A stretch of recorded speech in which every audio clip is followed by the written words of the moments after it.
Bienvenue dans Pour de vrai, le podcast qui explore les faits réels avec une perspective féministe et engagée. Je m'appelle Clémentine et je pense que les histoires vraies sont souvent le reflet du monde qui nous entoure et peuvent nous aider à le comprendre et à l'appréhender. Le premier dimanche de chaque mois, je vous fais découvrir une nouvelle histoire vraie, parfois connue, parfois plus confidentielle. À la fin de chaque épisode, je vous donne mon avis et en me basant sur différentes sources, j'apporte un éclairage et mon analyse sur des thématiques en lien avec l'histoire. Bonne écoute!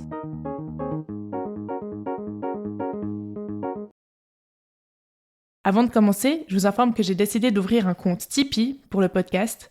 Donc si vous le souhaitez, ça vous donne la possibilité de me faire un don pour soutenir mon travail. Vous trouverez le lien dans la description de l'épisode. Ça fait quelques temps que j'avais envie de consacrer un épisode à Hannah Nicole Smith. C'est un sujet un peu plus people que ceux dont j'ai l'habitude de vous parler ici, mais vous allez voir que c'est tout aussi politique et révélateur des mécanismes qui sont à l'œuvre dans la société dans laquelle on vit. Je trouve que l'histoire d'Hannah Nicole Smith est tragique, elle me bouleverse autant qu'elle me fascine, et dans les récits qu'on en entend, on dirait souvent en fait qu'elle a tous les torts, qu'elle n'était qu'une femme vénale, et ça me questionne beaucoup. Surtout qu'à mon sens, elle a été entourée, on va le voir, de personnes, d'hommes principalement, qui se sont servis d'elle et qui ont tenté de faire de l'argent grâce à elle. Je vais donc vous raconter comment cette jeune femme, issue d'un milieu modeste, a pu devenir célèbre, comme son modèle Marilyn Monroe, monter si haut pour ensuite redescendre si bas et terminer sa triste vie par une mort prématurée à même pas 40 ans. Je vais revenir sur sa vie, mais je vais aussi passer un peu plus de temps sur l'analyse parce que j'aimerais vraiment mettre en perspective sa vie avec la figure de la bimbo et la manière dont elle est considérée dans la société. En effet, Hannah Nicole Smith représente bien ce cliché des femmes qui est à la fois valorisé dans certaines situations et rabaissé et méprisé dans d'autres. La première fois que j'ai entendu le nom d'Hannah Nicole Smith, il me semble que c'était dans la chanson Une seule fois du groupe de rap marseillais Funky Family.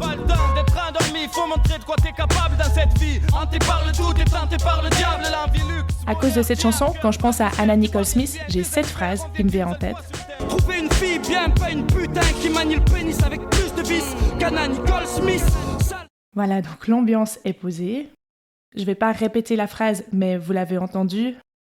Alors cette chanson, elle est sortie en 1998, mais il ne me semble pas que j'écoutais la Funky Family à cette époque, donc j'ai dû prêter attention à ses paroles quelques années plus tard, et j'ai dû me poser la question de qui pouvait être cette femme, de qui pouvait être cette personne qui était présentée comme le modèle de la femme à éviter, l'opposé d'une fille bien.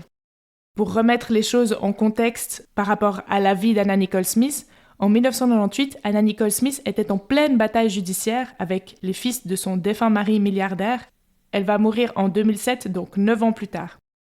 Je vais évidemment revenir dans ce podcast sur cette histoire de bataille judiciaire à propos de l'héritage et les circonstances de la mort d'Hannah Nicole Smith, mais je voulais quand même commencer par planter le décor pour que vous compreniez tout de suite comment Hannah Nicole Smith, dans la culture populaire, a vraiment été classifiée comme la fille vicieuse, vénale, qui profite des hommes.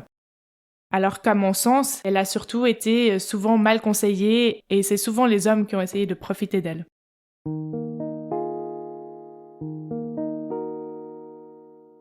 Mais commençons par le début. C'est à Houston, au Texas, que naît celle qui deviendra Hannah Nicole Smith en 1967. Elle s'appelle alors Vicki Lynn Hogan. Pour une meilleure compréhension, je vais l'appeler Hannah ou Hannah Nicole, mais on va le voir, elle va changer de nom plusieurs fois. Elle naît dans un milieu défavorisé. À sa naissance, ses parents ont 17 et 20 ans, et son père est réputé pour être violent. Il semble qu'il a été condamné pour des faits de violence sexuelle, mais j'y reviendrai plus tard. Alors qu'Hannah Nicole est encore enfant, son père abandonne la famille, donc il laisse sa mère seule avec 6 enfants qui sont des frères et sœurs et demi-frères et sœurs d'Hannah, et Hannah est élevée par sa mère, qui se remarie assez vite.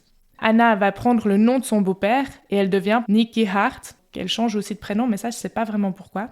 Dans tous les cas, ce qu'on peut dire, c'est que ça ne doit pas être facile de se construire une identité avec tous ces changements. Et il semble aussi que la mère d'Hannah Nicole est très autoritaire et qu'elle ne s'entende pas bien du tout. Donc, elle l'envoie vivre chez sa tante, à Mejia.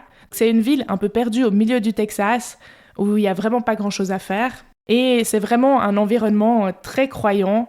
On est dans la Bible Belt, donc la partie vraiment de l'Amérique profonde, très religieuse.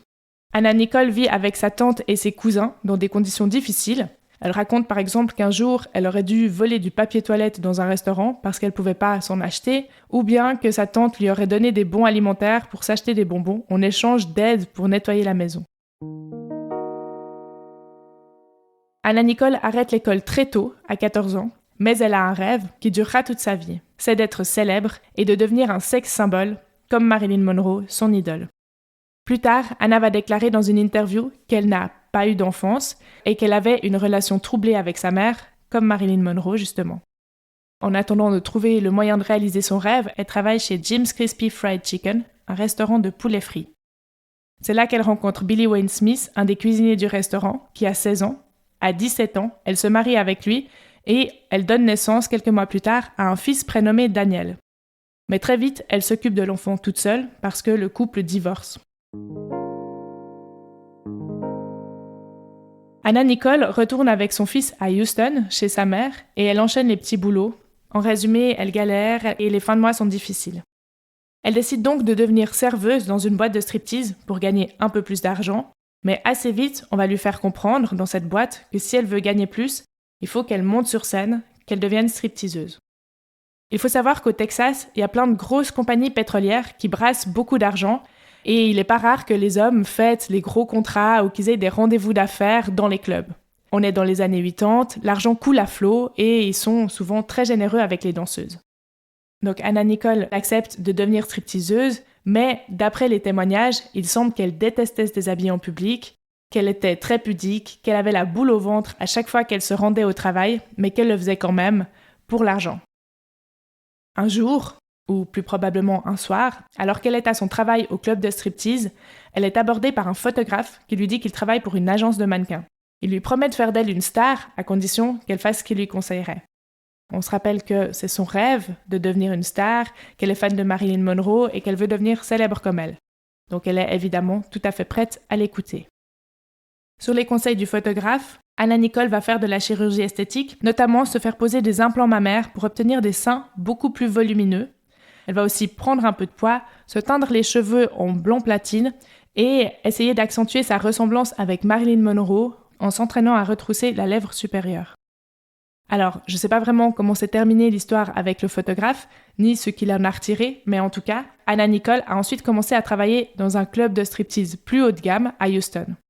Avec sa nouvelle apparence, l'effet est instantané, les hommes lui donnent plus d'argent, donc elle gagne beaucoup mieux sa vie. Sa situation financière s'améliore, mais elle est encore loin d'être une star, elle travaille toujours comme stripteaseuse.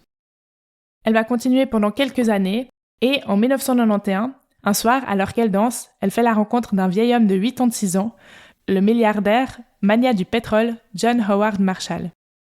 John Howard Marshall est en chaise roulante, je l'ai dit, il est vieux, et il a déjà été marié plusieurs fois, dont une fois avec une stripteaseuse qui est décédée au cours d'une opération de chirurgie esthétique. Après leur rencontre, John Howard vient souvent voir Anna Nicole, il paye pour des danses privées, et finalement il commence à se voir en dehors du club. Bref, lui et Anna entament une liaison, et Anna Nicole a l'impression d'aider cet homme seul, ils s'amusent bien ensemble. John Howard fait beaucoup de cadeaux très luxueux à Anna Nicole et lui offre assez d'argent pour lui permettre d'arrêter de travailler comme stripteaseuse. Il semble aussi qu'il lui propose plusieurs fois de l'épouser, mais à chaque fois, Anna Nicole refuse. D'abord, elle dit qu'elle ne veut pas être entretenue, et ensuite, il semble qu'en parallèle, elle a une autre relation avec une femme, Sandy, de qui elle est amoureuse. Elle entretient ces deux relations sans se cacher. Mais Marshall continue de la couvrir de cadeaux, il va jusqu'à lui offrir une maison et un ranch. Bon, il peut parce qu'en fait il est milliardaire, mais c'est quand même un peu bizarre, et puis je pense que ça aide pas à créer un équilibre dans une relation, mais bon, ça c'est mon avis. Quelques temps plus tard, Anna Nicole s'est séparée de Sandy, la femme avec qui elle sortait, et elle sort maintenant avec un homme, en plus de sa relation avec John Howard. Cet homme avec qui elle sort lui propose de faire des photos et de les envoyer à Playboy. Elle accepte parce qu'elle a toujours au fond d'elle cette volonté de devenir célèbre, et elle envoie donc 4 polaroïds d'elle nue à Playboy, et 3 jours plus tard, le magazine la recontacte pour la faire venir à Los Angeles. Ces photos ont beaucoup plu à Hugh Hefner, le patron de Playboy. Il voit en elle une ressemblance avec les sex symboles des années 50, donc elle est choisie comme playmate de Playboy et elle devient Miss Mai 1992. Donc elle fait la couverture du magazine et c'est vraiment rare qu'une inconnue fasse la couverture de Playboy. Ça montre vraiment que Hugh Hefner pressent quelque chose chez elle, un potentiel de playmate peut-être, je ne sais pas. Bien sûr, Anna Nicole Smith, en tout cas, elle est ravie, d'autant qu'en 1953, c'est Marilyn Monroe qui a fait la couverture du premier numéro du magazine Playboy. Après son apparition sur la couverture de Playboy, tout va très vite pour Anna Nicole Smith. Tout le monde s'intéresse à elle tout d'un coup et veut savoir qui elle est. Donc elle est comparée à Marilyn Monroe pour sa plastique et sa blondeur, et on peut imaginer bien sûr que ça lui fait plaisir. Elle est contactée par le directeur de la marque Guess, qui fait d'elle son égérie et lui conseille de changer de nom. Donc c'est à partir de là qu'elle se fera appeler Anna Nicole Smith. Elle fait des photos pour plusieurs publicités, notamment H&M. En 1993, elle devient Playmate de l'année. Donc c'est une énorme reconnaissance. Il faut imaginer que dans les années 90, le magazine Playboy, c'est une publication importante qui est lue, ou regardée en tout cas, par des millions de personnes. Anna Nicole Smith est partout et elle devient rapidement célèbre. Donc elle va être invitée dans des émissions de télé, elle fait la couverture d'autres magazines, plus généralistes que Playboy, on va dire. C'est la hit girl du moment à Hollywood. Elle représente une forme d'idéal féminin, glamour et voluptueuse. D'après un documentaire sur Anna Nicole Smith, sorti sur Netflix en 2021, c'est à peu près à ce moment-là qu'Anna Nicole retrouve son père biologique, qu'elle n'avait plus vu depuis son enfance. Je ne sais pas exactement comment il se retrouve, mais en tout cas, elle est devenue célèbre. Il accepte de la revoir et elle a très envie de renouer avec lui, qu'il soit fier d'elle, et elle semble avoir vraiment besoin d'une figure paternelle dans sa vie. Dans le documentaire, on voit qu'elle emmène son père ainsi que son frère à la soirée organisée pour elle au Playboy Mansion, donc en l'honneur du fait qu'elle est Playmate de l'année. Mais en fait, ça va se transformer en épisode traumatisant pour elle, parce qu'en effet, il aurait essayé de la violer. Pas forcément lors de cette soirée, mais en fait, dans le documentaire Netflix, le frère raconte que leur père a déjà été condamné pour agression sexuelle sur mineur parce qu'il aurait agressé sexuellement la sœur de la mère d'Anna, alors que celle-ci était encore mineure. Anna va donc rapidement couper les ponts avec son père, et c'est une grosse déception pour elle. Au cours de sa carrière, Anna Nicole va tout faire pour créer une forme de lien avec Marilyn Monroe, son idole. Elle se présente comme son héritière ou en quelque sorte sa fille spirituelle. Elle déclare d'ailleurs dans une interview qu'elle possède tous les films de Marilyn Monroe et que c'est son idole de tous les temps. C'est assez malin et au début ça fonctionne assez bien. Les médias voient vraiment en Anna Nicole la nouvelle Marilyn et sa gloire est ainsi en quelque sorte assurée.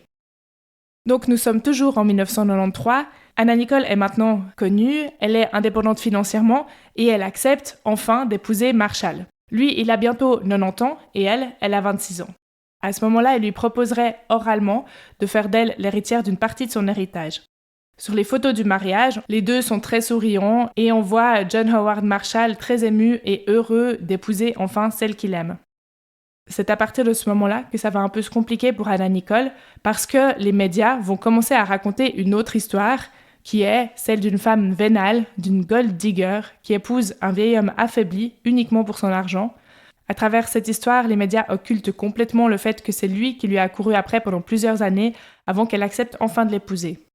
Le journal Texas Monthly, par exemple, dans un article sur leur mariage, fait référence à Marilyn Monroe, mais pas dans un sens positif cette fois, en titrant « How to Marry a Millionaire », en référence au film « Comment épouser un millionnaire », sorti en 1953, et dans lequel Marilyn Monroe tient le rôle titre.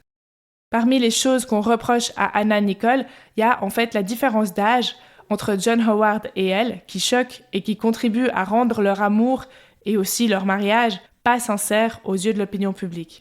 Pourtant, il existe plein d'images et de vidéos où on les voit ensemble, aussi avec le fils d'Anna, Daniel. Il semble même que John Howard voulait adopter Daniel pour le mettre à l'abri du besoin. Finalement, ça ne se fera pas.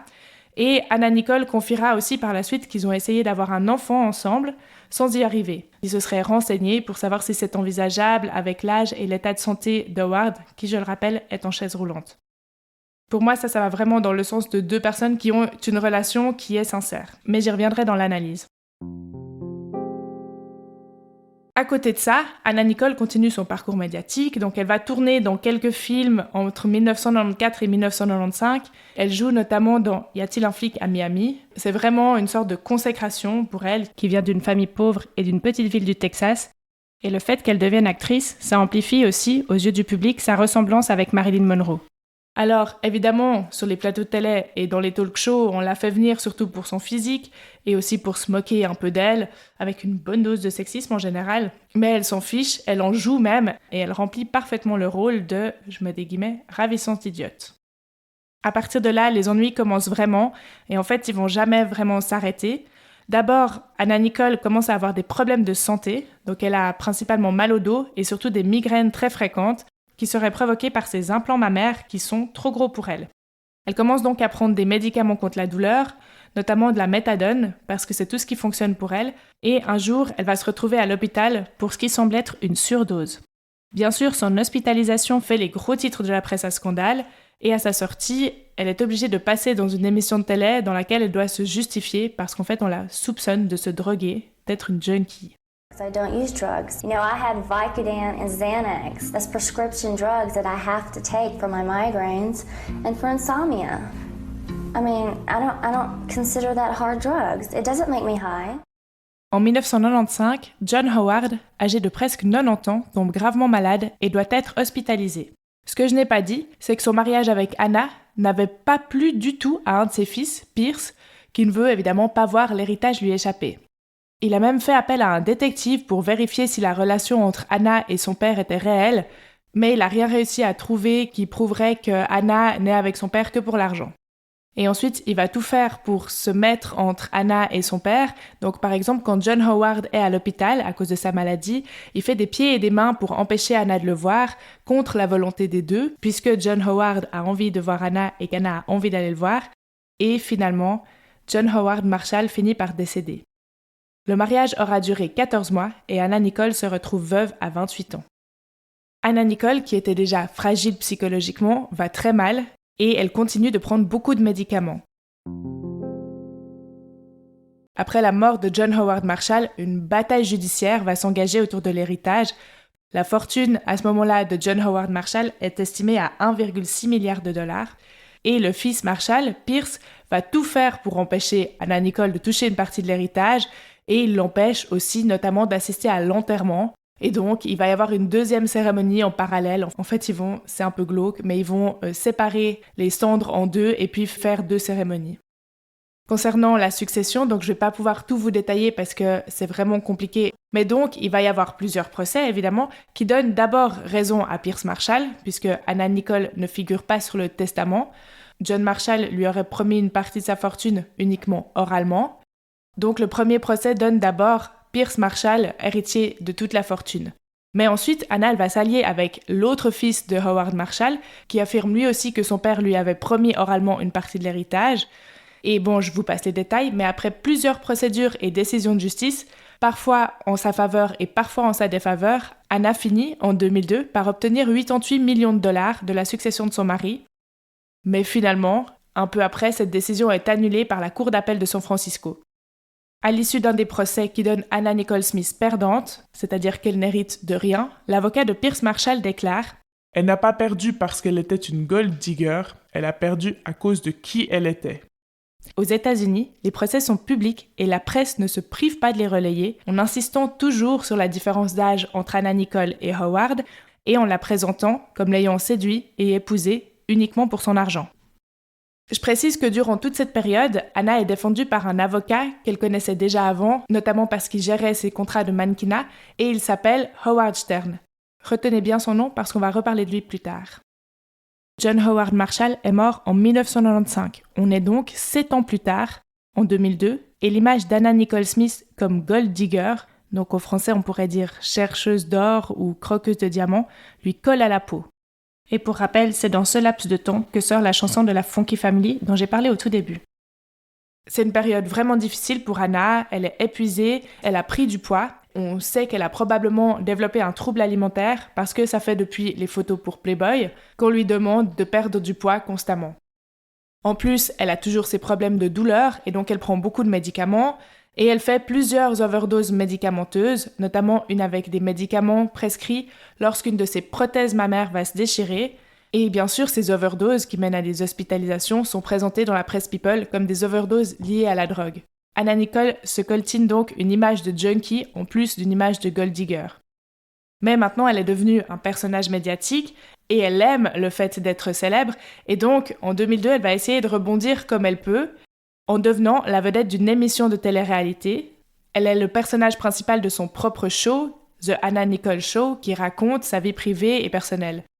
On est au début des années 2000 et c'est le grand boom des reality shows, de la télé-réalité. Et donc, dans The Anna Nicole Show, on voit Anna Nicole dans son quotidien avec ses proches.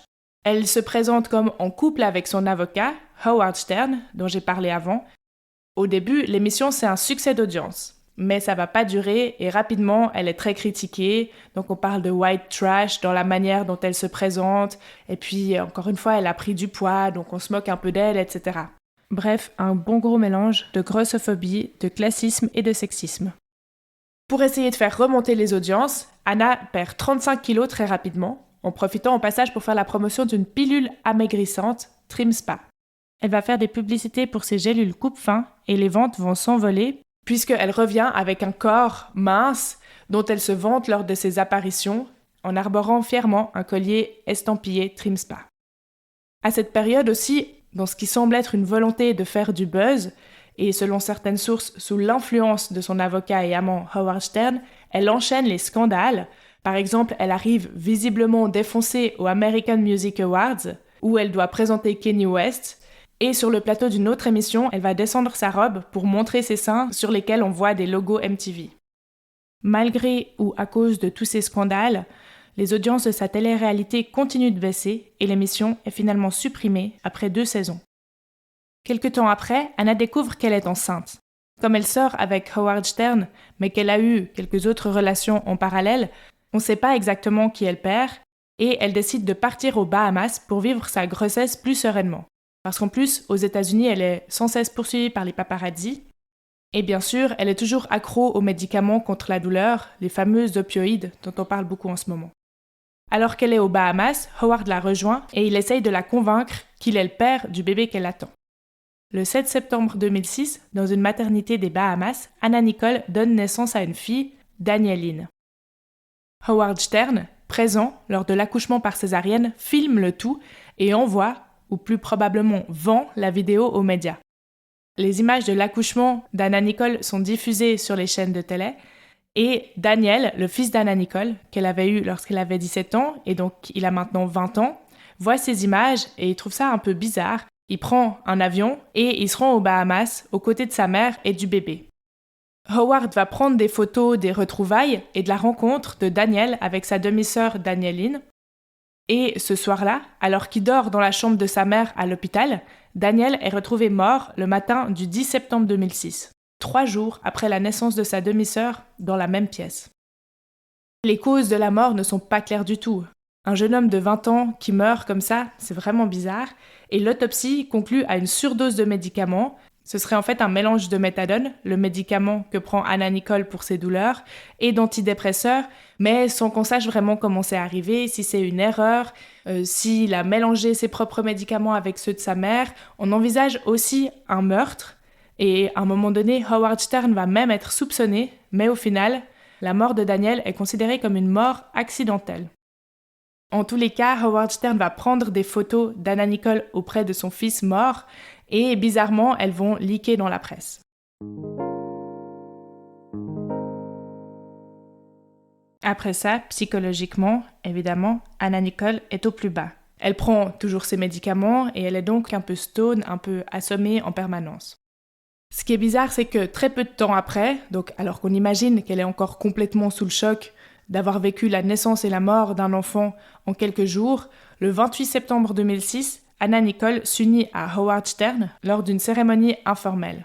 Elle reste aux Bahamas où elle a obtenu le statut de résidente permanente avec son bébé Danieline et Howard Stern. Au début de l'année 2007, Anna est épuisée et elle est malade. Elle a été hospitalisée plusieurs fois et elle continue de prendre beaucoup de médicaments. Finalement, elle revient aux États-Unis. Et d'après les récits, il semble que dans l'avion ou juste avant de prendre l'avion, elle se fait une injection dans la cuisse d'un produit, j'ai pas réussi à savoir le nom de ce que c'était, mais d'un produit qui semble-t-il lui permettrait de rester mince et elle réagit très mal à cette injection, sa jambe gonfle et elle commence à avoir de la fièvre, plus de 40 de fièvre. À son arrivée, on lui conseille d'aller à l'hôpital, mais elle dit qu'elle n'a pas envie. Elle est à moitié shootée et elle se rend directement dans sa chambre à l'hôtel Hard Rock de Hollywood. Sachant qu'elle est complètement shootée aux médicaments depuis des mois et qu'elle est en mauvaise santé, on peut se dire que peut-être son entourage aurait dû s'inquiéter un peu plus et insister pour qu'elle aille à l'hôpital, mais ça n'a pas été le cas. Le lendemain, elle est retrouvée inconsciente dans sa chambre d'hôtel par l'infirmière qui est censée s'occuper d'elle. L'infirmière va d'abord appeler Howard Stern, puis d'autres personnes, notamment le garde du corps, et enfin, elle appelle le 911, les urgences. Hi, this is Seminole Police. If you can please respond to the Hard Rock, room 607. Okay. It's going to be reference to a white female who is, she's not breathing and she's not responsive. She's actually Anna Nicole Smith. Les secours arrivent et tentent de réanimer Anna Nicole, mais c'est trop tard. Elle est déclarée morte par la police le jour même, le 8 février 2007. At 2:49 this afternoon, we were advised by hospital personnel that Anna Nicole Smith had died. Immédiatement, des journalistes de tous les journaux et de toutes les télés débarquent sur place et la mort d'Anna fait les gros titres. Il y a même des interruptions de programme pour faire des directs devant l'hôtel où elle est morte. Dans les jours qui suivent, les médecins qui pratiquent l'autopsie d'Anna Nicole Smith ne sont pas en mesure de déterminer la cause exacte de la mort, mais ils évoquent soit une cause naturelle, soit une surdose de médicaments, ou soit les deux. Anna Nicole Smith avait 39 ans et elle laisse derrière elle une petite fille d'à peine 5 mois. Ce serait bien si l'histoire, déjà assez triste comme ça, s'arrêtait là, mais non. Après la mort d'Anna Nicole, la petite Daniéline est confiée à Howard Stern, qui avait convaincu Anna Nicole qu'il était le père de la fillette et fait mettre son nom sur le certificat de naissance. Mais dans les jours qui suivent la mort d'Anna, 3 autres hommes vont déclarer être les pères biologiques de Daniéline. Donc il faut dire que la succession Marshall n'est toujours pas complètement réglée, et Daniéline, finalement, est la seule héritière d'Anna Nicole Smith. Donc, si Anna Nicole venait à être déclarée héritière de la succession Marshall, ce serait finalement Daniéline qui toucherait l'argent. Sur ces 4 hommes qui prétendent être les pères biologiques, des tests ADN vont être ordonnés et effectivement, ce n'est pas Howard qui est le père biologique de Daniéline, c'est Larry Burkhead, un photographe avec lequel Anna entretenait une relation depuis plusieurs années et il récupère la garde du bébé. En plus de cette histoire de paternité, dans les jours qui suivent la mort d'Anna Nicole Smith, c'est chaque jour le grand déballage, les scandales se succèdent et chacun y va un peu de son histoire. Le 11 février 2007, par exemple, soit 4 jours après la mort d'Anna, un nouveau scandale éclate. Des photographies sont publiées dans les journaux qui montrent Anna au lit avec le ministre de l'Immigration des Bahamas, Shane Gibson, qui lui aurait accordé sa résidence permanente. Donc il va devoir démissionner. Ensuite, il va y avoir la mère d'Anna, avec laquelle elle est brouillée depuis des années, qui accuse Stern d'être un meurtrier, d'avoir tué Daniel, d'avoir provoqué la mort de sa fille. Bref, les scandales se succèdent et tout semble bon à prendre, puisque tout ce qui touche à Anna Nicole Smith fait de l'audience et fait vendre du papier. Il va quand même y avoir une enquête sur la mort d'Anna Nicole Smith et finalement, le 27 mars 2007, la police annonce dans une conférence de presse que l'autopsie révèle qu'elle a succombé à une overdose accidentelle par une intoxication médicamenteuse combinée avec un somnifère. Donc en fait, elle aurait mélangé des médicaments. En 2009, Howard Stern et 2 médecins sont inculpés pour conspiration et prescription de médicaments frauduleux. Ils auraient donné des milliers de médicaments pendant des années à Anna Nicole en la menant à une overdose fatale en 2007. Après avoir été jugés coupables en octobre 2010, ils sont finalement innocentés 3 mois plus tard par un juge de la Cour suprême. Et pour finir, dans l'histoire de l'héritage, ce n'est qu'en 2018 que la Cour d'appel fédérale de San Francisco statue définitivement en faveur des héritiers des fils de John Howard Marshall, le magnat du pétrole, plutôt que de Daniéline, la fille d'Anna Nicole. Donc cette fois c'est terminé, mais la bataille judiciaire aura duré plus de 20 ans.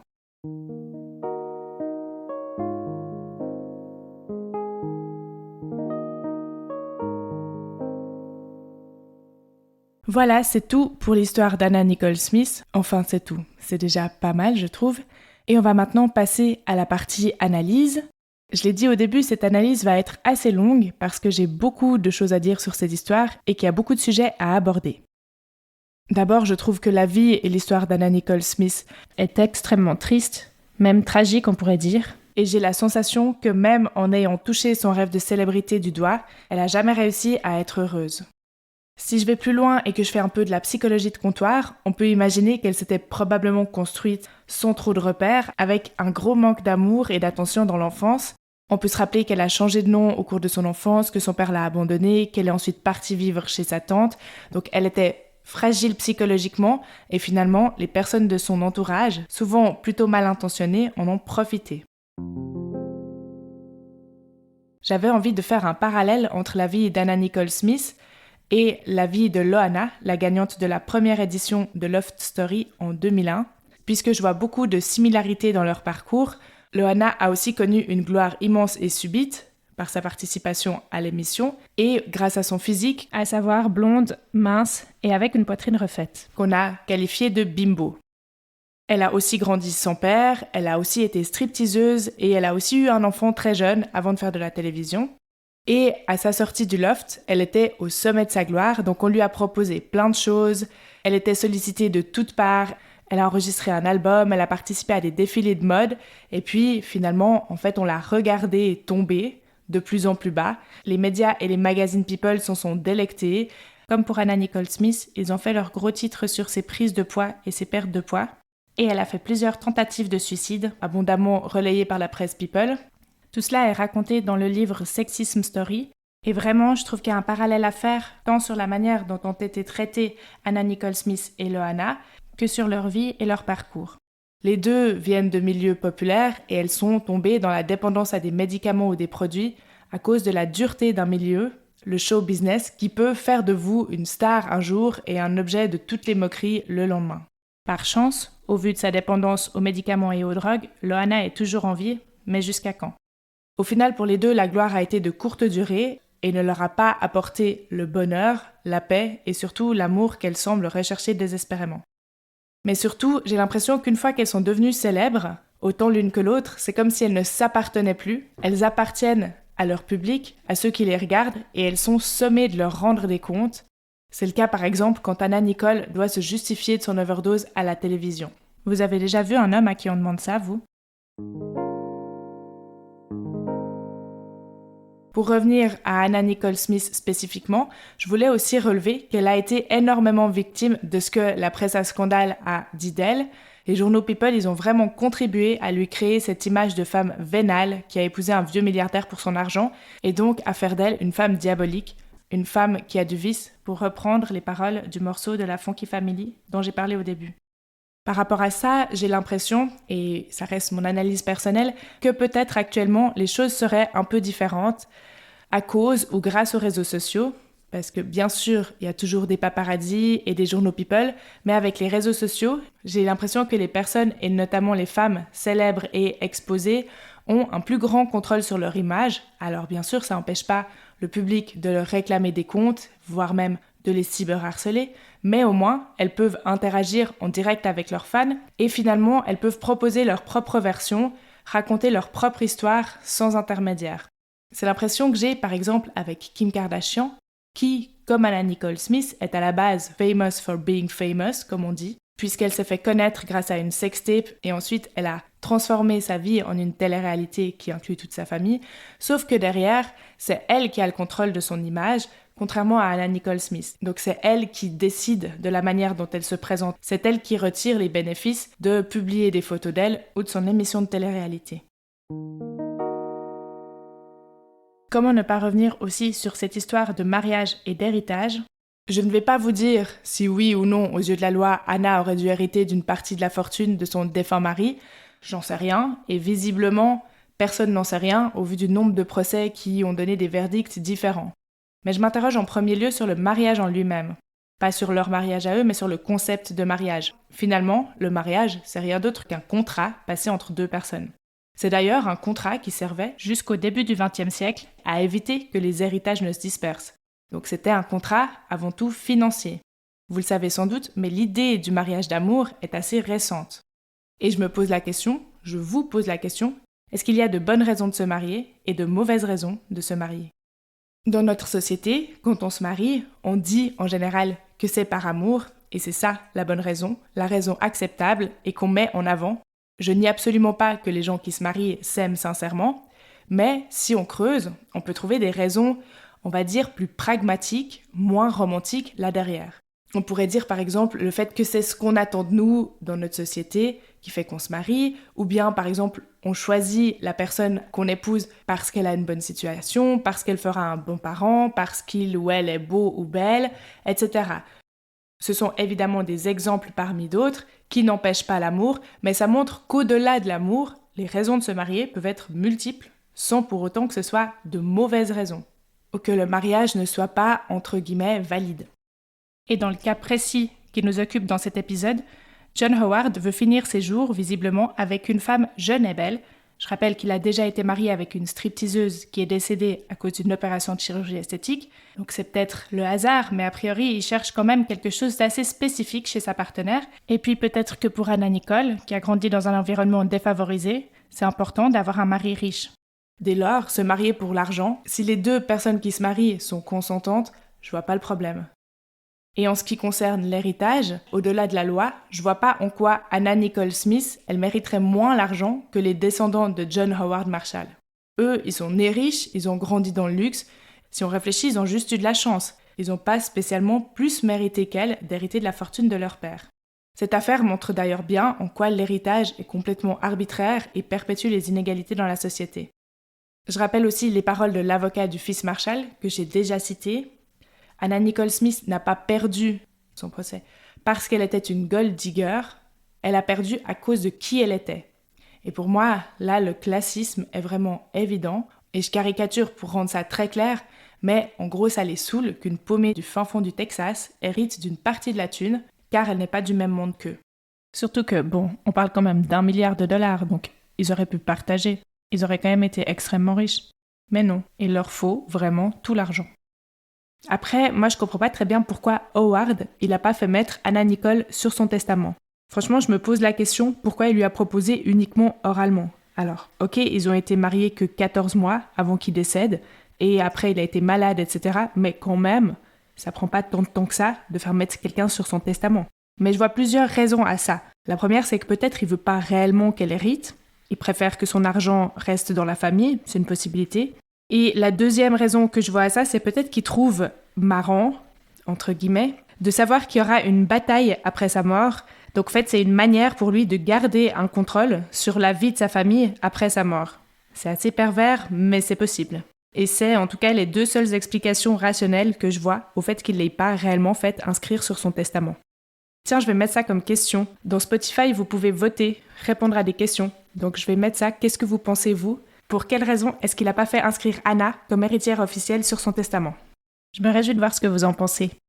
Dans les reproches qui sont faits à Anna, je trouve assez fou qu'on lui reproche d'avoir usé de sa beauté ou de sa jeunesse pour profiter d'un homme, qui avait l'air assez d'accord, mais bon. Alors que j'ai l'impression que finalement, ce sont souvent les hommes qui se sont servis d'elle et qui ont tenté de profiter d'elle. Sans faire une liste exhaustive ici, on peut penser bien sûr à son père, qui est réapparu lorsqu'elle est devenue connue et qui n'a pas attendu très longtemps avant d'essayer de l'agresser sexuellement, à Hugh Hefner et au système Playboy qui exploite les femmes, mais je ne vais pas m'étaler là-dessus dans cet épisode, ou évidemment à Howard Stern, qui semble l'avoir poussé dans ses dépendances en lui fournissant des médicaments et qui, dès qu'il a pu, a vendu ou fait leaker des images privées d'Anna Nicole, notamment son accouchement aux Bahamas, mais aussi celle où elle est avec son fils qui vient de mourir. C'est tellement abject. Et ça, c'est sans compter les hommes qui ont prétendu être les pères de sa fille de 5 mois après son décès. Bref, pour moi, c'est vraiment une injustice dégueulasse que ce soit elle qui soit présentée comme la profiteuse et la gold digger dans les médias, et c'est toujours le cas, hein. Vous pouvez regarder, il y a plein d'émissions qui présentent les choses comme ça. D'ailleurs, à propos de l'image d'Anna Nicole dans les médias, je voulais aussi parler d'un article très intéressant qui est paru dans une revue féministe en 2005, donc 2 ans avant la mort d'Anna. Selon cet article, on constate que la manière dont est présentée Anna Nicole dans les médias est une forme de rappel à l'ordre. Elle passe d'un idéal de beauté à un modèle de mauvaise conduite, de ce qu'il ne faut surtout pas faire en tant que femme, à savoir vouloir de l'argent, grossir et être dépendante. La manière dont est dépeinte Anna est en fait une mise en garde pour les femmes des classes moyennes et inférieures. On leur dit N'essayez pas de transgresser les normes de classe, de genre ou de race. Finalement, l'article conclut que l'histoire d'Anna Nicole Smith est un conte qui renforce les standards de normalisation. L'article relève aussi la grossophobie dont est victime Anna et le fait qu'on lui en veut de ne pas se cacher d'avoir pris du poids et de continuer à se montrer et à s'habiller avec des tenues qui laissent voir ses formes. Elle finira quand même par tout faire pour redevenir mince et rentrer à nouveau dans la norme.